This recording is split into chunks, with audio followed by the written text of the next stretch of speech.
আজকে যে ঘটনাটা ঘটেছে সেখানে কি ঘটেছে আপনার এখানে কতগুলো আপনার যে তারের কিছু ফলস ওয়্যার রয়েছিল এখানে মোস্ট লাইকলি এখানে একটা শর্ট সার্কিটের একটা ঘটনা ঘটে। তো শর্ট সার্কিট হওয়ার পর এখানে আগুন লেগে যায়। তো আগুন লাগার পরে যে জিনিসটা হচ্ছে আপনার তো আমাদের যে বিশ্ববিদ্যালয় প্রশাসন শুরু থেকেই এবং আমাদের ফায়ার ব্রিগেডে তাদের নির্দেশনায় আমাদের এখানে সবসময় কিন্তু আমরা অগ্নি নিরাপত্তার জন্য আমাদের কিন্তু ইকুইপমেন্ট থাকে, শুধু থাকে না তাই নয়, আমাদের প্রতি বছর আমাদের যে ফায়ার সার্ভিস ব্রিগেডে যে তারা এসে কিন্তু আমাদের একটা মহড়া করে থাকেন।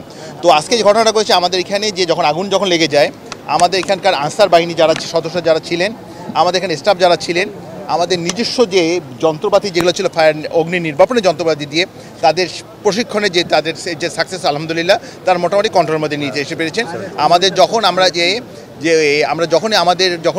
যখন ফায়ার ব্রিগেডকে যখন ফোন করলাম তারা অতি সত্বর এখানে চলে এসেছেন এবং তারা বাকি যে কিছুটা যে আমাদের ছড়ানো ছিটানো যে আগুন যেটা ছিল তারা নির্বাপনের জন্য তারা সর্বোচ্চ চেষ্টা করার মাধ্যমে এটা সম্পূর্ণভাবে নিয়ন্ত্রণে চলে এসেছে। এখন এইখানে এই মুহূর্তে কোনো আমরা যদি বলতে পারি কেউ মারা যায়নি, কেউ অগ্নিতে দগ্ধ হয়ে কেউ ইনজুর্ড হয়নি, তার মানে আমরা শারীরিক আমাদের কোনো ক্ষতি আমাদের হয়নি।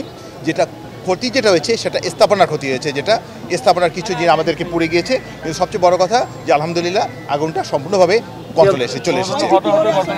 টোটালি কোনো ঘটনা ঘটেনি এখানে, শুধু ফ্লোরে 4 তলায় এ ব্লক যেটা আপনি সাবাক হোটেল নামে পরিচিত ছিল সেই এ ব্লকটাতে আপনার ঘটনাটা ঘটেছে। আপনার এই ব্লকের 4 তলায়, এটা হচ্ছে পূর্ব দিকটাতে, সিঁড়ির পূর্ব দিকটাতে ঘটনাটা ঘটেছে আপনার।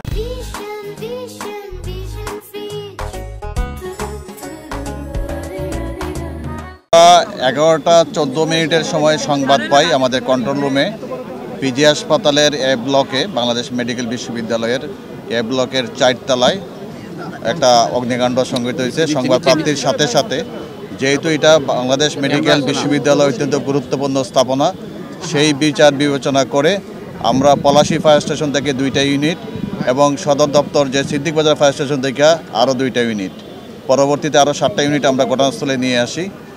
পলাশী ফায়ার স্টেশন আর সিদ্দিক বাজার একই সাথে ঘটনাস্থলে উপস্থিত হয়। 4 তলায় গিয়ে দেখে আমাদের ফায়ার ফাইটাররা 4 তলার যে সিলিং আছে এই সিলিংয়ের উপরে প্রচণ্ড ধোঁয়া আছে এবং একটু হালকা আগুন বাহির থেকে দেখা যাচ্ছিল। সাথে সাথে আমাদের লোকজন দ্রুততার সময় ভিতরে 10 থেকে 12 মিনিটের ভিতরেই আগুনটাকে নিয়ন্ত্রণ নিয়ে আসে এবং ধোঁয়াটাকে সরাতে পারে। কিন্তু দেখা গেছিল যে ফায়ার এক্সটিংগুইশারটা কিন্তু তারা ব্যবহার করছিল, কিন্তু যেহেতু সিলিংয়ের উপরে যেহেতু আগুন, যার কারণে আগুনের যে উৎপত্তিস্থল ছিল সেই উৎপত্তিস্থলে সেই ফায়ার এক্সটিংগুইশারটা ব্যবহার করা সম্ভব হয় নাই। প্রচণ্ড ফায়ার এক্সটিংগুইশার যেটা ব্যবহার করা হয়েছে যার কারণে পাউডারগুলো এলোমেলো অবস্থায় ঘুরতেছিল। তো আমরা 12 মিনিটের ভিতরেই আমরা নিয়ন্ত্রণ নিয়ে আসি। আগুনের কারণ এবং ক্ষতি এটা তদন্ত সাপেক্ষে, যেহেতু এটা বিদ্যুৎ লাইন চালু অবস্থায় ছিল এবং উপরে সিলিংয়ে বিদ্যুৎ লাইন ছিল, তো আমরা সম্ভাবনা করতেছি যে বৈদ্যুতিক শর্ট সার্কিট হইতে পারে। না এটা এখনো যেহেতু আমি একটা কথা বলি, যদি ফায়ার এক্সটিংগুইশার নষ্টই হইতো তাহলে ফায়ার এক্সটিংগুইশার তারা ব্যবহার করছে, কিন্তু অগ্নি নির্বাপনের প্রাথমিক সূচনা লগ্নে কিন্তু ফায়ার এক্সটিংগুইশার ব্যবহার করা হয় এবং পিজি হাসপাতালে যারা কর্তৃপক্ষ ছিল, যারা আনসার সদস্য ছিল এবং অন্যান্য যারা ছিল তারা কিন্তু ফায়ার এক্সটিংগুইশার ব্যবহার করছে। আমার বক্তব্যে কিন্তু আমি বলেছি ফায়ার এক্সটিংগুইশার যদি ভালোই না থাকতো তাহলে তারা ব্যবহার করলো কীভাবে।